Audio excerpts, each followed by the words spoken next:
So this past June, I was fortunate to be able to be a participant in the Upstander Academy, which was a 5-day immersive experience in Indigenous culture and history here in Cambridge and in the Boston area. You've already heard about it from Kathy Hess here in worship, and Dylan Krieg and Nancy Pendergast have spoken about it at Adult Forum, as I did this morning. I expected that part of those 5 days would be digging into some of the hard and painful history, colonial history of this place. The way that when European settlers came here, they drove out the original inhabitants over time, who'd been here for 10,000 years, with, and you know, disease and famine and violence. I've done some of that kind of work before in similar experiences around race, around gender. It's always good work. It helps me understand better my place in society and in this world. What I didn't expect, what surprised and delighted me, in fact, was the warm welcome we received into a deeper understanding of Indigenous culture. It was done very gently and very persistently, am I right? And what I came to appreciate in a way that I had not before was the way that relationship is at the center of everything in Indigenous culture. Relationship among people, relationship to the land, relationship to plants and animals, relationship with things that I think of as inanimate. It's even in the language. And one of our instructors, Roger Paul, who is of the Passamaquoddy and Wolokut nations in Maine, he teaches Wabanaki languages at the University of Maine, and the delight and care and humor with which he taught us language was just wonderful. So I'm going to share a little bit of this with you this morning. The word chair, for example. When I think chair, I think that hard thing over there that I'm going to go sit in, right? The word chair in Wabanaki is kotaput, and it means the tool that helps me when I want to sit. It's not just an inanimate object that I'm going to go sit on. It's waiting to be in relationship with me, to help me when I need to rest. The word for spoon, emkon, literally means a tool that helps me live. Because we need to eat to live, right? So we use the tool that helps me live to eat. The word for soil, topkon, means the substance that is full of life. And that full of life is not just the understanding of the molecules and the life that's in the soil that makes plants possible and therefore animals like us possible. There's also the understanding that the soil itself is the molecules of our ancestors. They have returned to the earth. And when we bring stones into the sweat lodge and pour water on them and breathe in the steam, we are breathing in our ancestors. I think one of my favorites is kisus, which is the word for sun, that literally means the one who walks the earth. And the Passamaquoddy people, the Massachusetts and the Wampanoag people, the people that live on the Atlantic Ocean, view it as their sacred responsibility to the rest of this continent to greet and welcome the sun each day. Roger said to us, the sun comes each day to check on us, and we rise to welcome the sun and pass it on to the peoples west of us. Yes, we receive the warmth of the sun's rays, and that's what makes life possible on the earth. And we are in relationship with the sun. We let the sun know that we care for it, and it cares for us. Some of you had a chance at Adult Forum to see a video of a sun ceremony, and so you have a little bit of a sense of what that was about. We see this in the First Nations version that Kristen read for us this morning. The name for Jesus is Creator Sets Free. You may already know this, but the name Jesus literally means God saves in Hebrew. And the word God in the native translation is creator because the name tells us what that person does. So God is creator. God creates us. Jesus sets us free from sin and death. Jesus is human and God. Therefore, his name is Creator Sets Free. And that's the name that's used. Thankfully, in the First Nations version, they put the English names in parentheses so that we're not too confused, right? But in the original, or in the translation, that's what's used. It's not that there isn't an importance on relationship in a Western and European culture, in my own culture. Of course, there's relationship involved in that. But goodness, it's more obvious in Wabanaki than it is in English. And it was such a joy to get to experience that for a few days. Our reading this morning from Jesus, too, I believe, is all about relationship. It's not an easy reading. And he starts it out by saying, pay attention to how you live so that you don't cause others to stumble. And then he uses some really dramatic metaphors. If your hand or your foot cause you to stumble, cut them off. Now, I don't believe for a minute that Jesus literally means for us to cut off parts of our bodies, right? I do think he uses startling metaphors to get our attention and to say to us, this is the most important thing of all, how we live and how the way we live affects other people. I mean, what's the greatest commandment? You know it. No, really, you do. When people came to Jesus and said, what's the most important commandment? He said, yes, love God with all your heart and mind and soul and strength, and love your neighbor as yourself. Love God, love neighbor, love yourself. It's all about relationship at the core.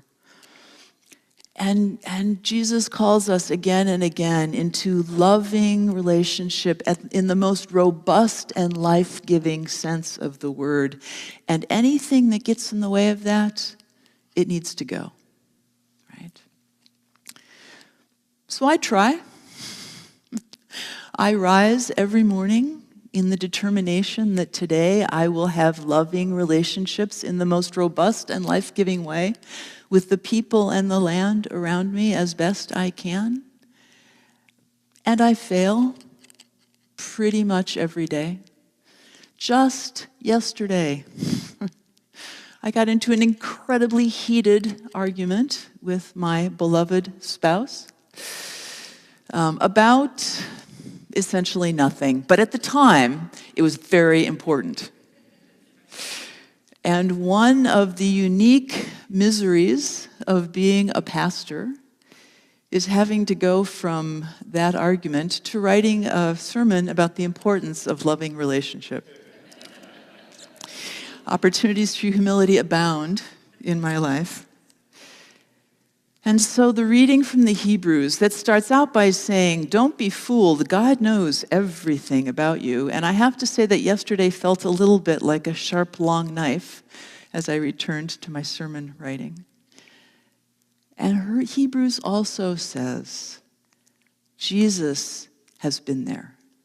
Jesus knows what it is to walk a human life. Hebrews takes pains to say that Jesus did not sin, but I don't take that to mean that he wasn't tempted sorely sometimes by the people around him. We know he lost his temper. He gets us. And that is so important.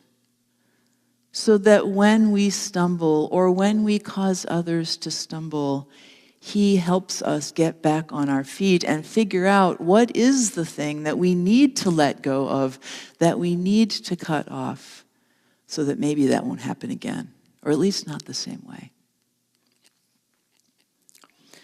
So about a month ago, I came across an article in the United Methodist News Service with the intriguing headline, "Embattled Christian Farmers in the Holy Land Refuse to Hate." So I read the article, and it told me about a family whose last name is Nassar, and they are Lutheran Christians who raise organic olives in a farm a little bit southwest of Bethlehem. Farm's been in their family for 100 years, and over that time, they've made it not just a farm, but also a center for music and for Bible study. They take their Christian faith very seriously. And there's a sign above the entrance to the farm that says, "We refuse to be enemies." So, over 100 plus years, they've lived through many political situations in their land. And in 1967, Israeli settlers began to move into their area. In 1991, the state of Israel declared that their land was not their own, but was indeed state land, and they began a long legal process that still continues to try to retain possession of this land that their family has had for this long time. That is a trial for them, but it pales in comparison to the harassment that they get from the settlers who live around them, who vandalize their farm almost daily, usually at night, who cut down their olive trees, who have cut off their water supply, who have cut off their access to the main road, who bring trailers that play loud music and park them just outside their property. There's no effective law enforcement to which they can turn with this situation. And so what the Nassars have done often is to invite international visitors to come and visit the farm and partake of what they grow and to share in their music and in Bible study, because when there are international folk there, the harassment is less. But when they leave, it begins again. And they are committed to being nonviolent.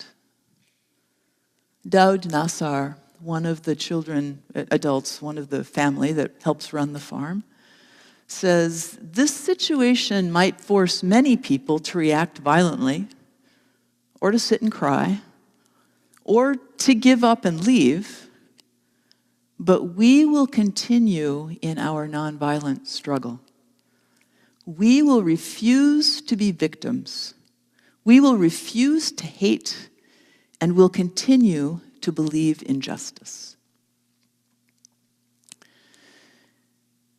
It is so much part of us when someone wounds us to want to strike back and get revenge.